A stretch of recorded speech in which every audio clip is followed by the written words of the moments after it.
Sabrina Wallace Persuasive Arguments and Tricks. We'll break down the other various issues with Sabrina's rants and claims in a moment, but let's start with the most glaring one. 1. Most of her arguments are non sequitur, Latin for does not follow. In other words, her conclusions do not logically follow the facts she presents, even if those facts are valid. A non sequitur goes like this. Here is a fact. Therefore, the conclusion is this. Insert unrelated conclusion that is not supported logically by the fact they just presented.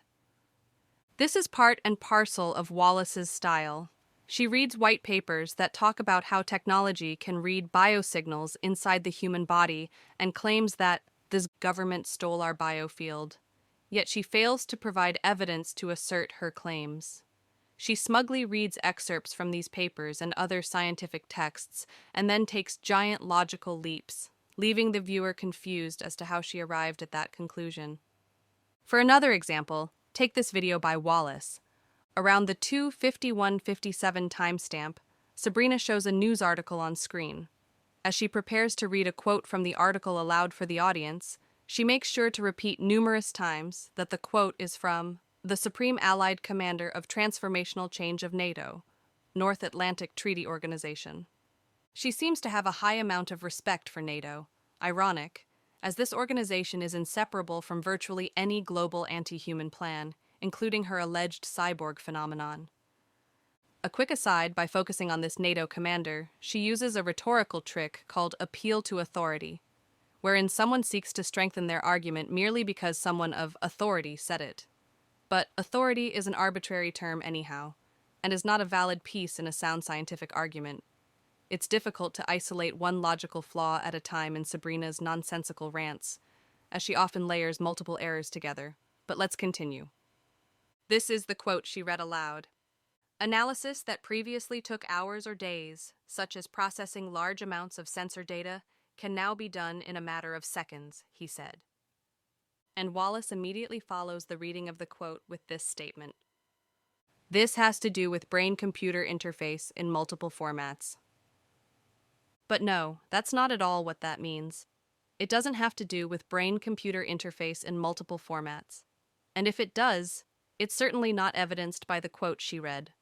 This right here is the non sequitur, because nowhere in the article did they mention or imply brain-computer interfaces, cyborgs, remote human control, or anything of the sort. In fact, the full reading of the article quickly reveals that the topic in question was drone warfare in Ukraine. The NATO commander was referring to sensors in regards to drone warfare. Nothing more, nothing less. But what is Sabrina's thought process? Let's break it down.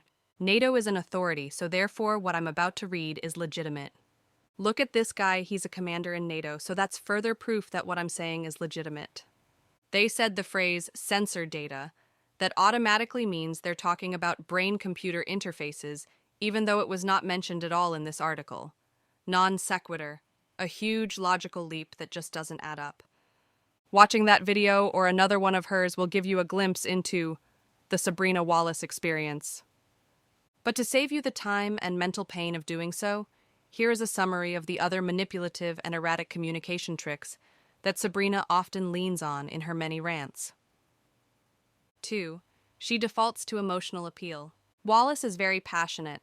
That much is true. Whether it's an act or not, the genuine appearance of passion is persuasive. The viewer thinks she seems to care so much, therefore what she's saying must be accurate. She also utilizes a wide range of vocal tonality, body language, and facial expressions. If you analyze a few of her videos, you quickly realize that her primary disposition is something along the lines of, "See what I mean? Are you understanding yet? Oh, you doubted me, but here's the truth, plain as day. Catch up." Sabrina fluctuates her voice intonation. She raises her eyebrows. She bobs her head. She passionately holds up pages of books or graphs or reads a line from a scientific paper. But the common emotional thread and implication is, I know what I'm talking about. You better catch up. And of course, to a desperate or even curious person looking for truth, this can strike a chord. We want to believe it.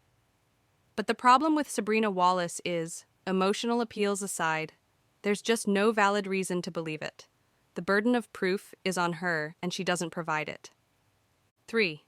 She promotes defeatism. Having no hope is the easiest path in the world. If there's no hope to improve your fitness, why exercise? If there's no hope to hone your mind, why read?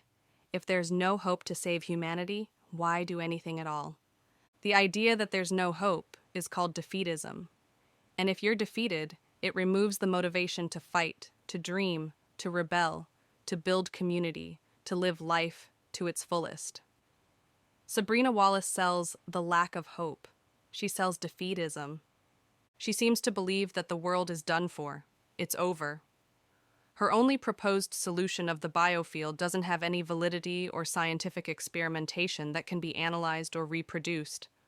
This is because to her, ostensibly, it's more important to be heard, seen, followed, interacted with, and ultimately believed than it is to help people.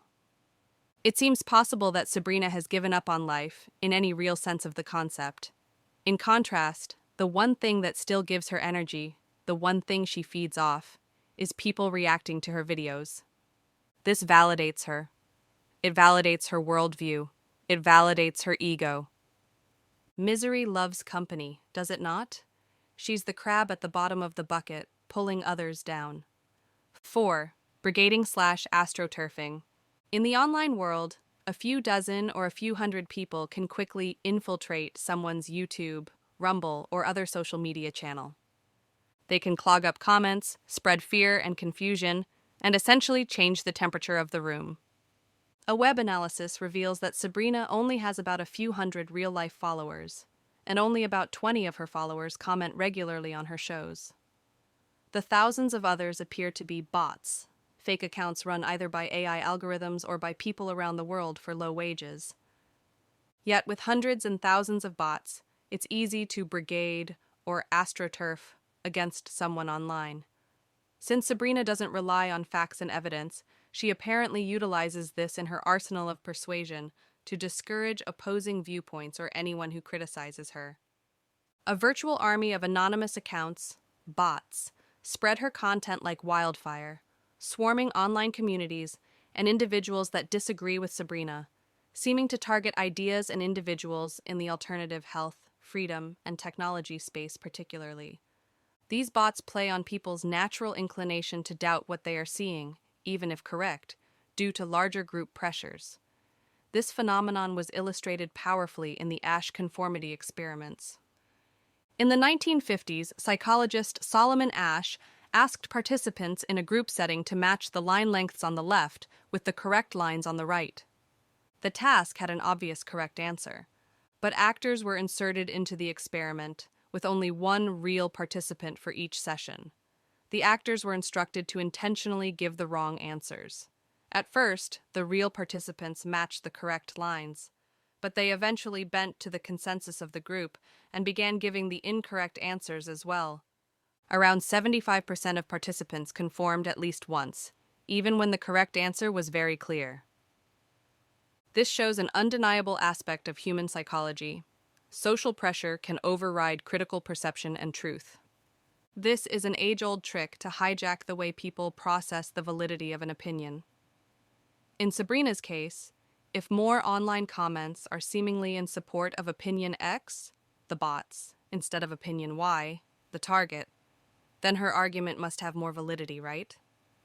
Of course, we know that's not relevant to the truth of an argument, but people who are less versed in human psychology, or simply in a vulnerable state at that moment, can get caught up in this social manipulation and can fall victim to doubting their own truthful perception. 5. Long-form ranting.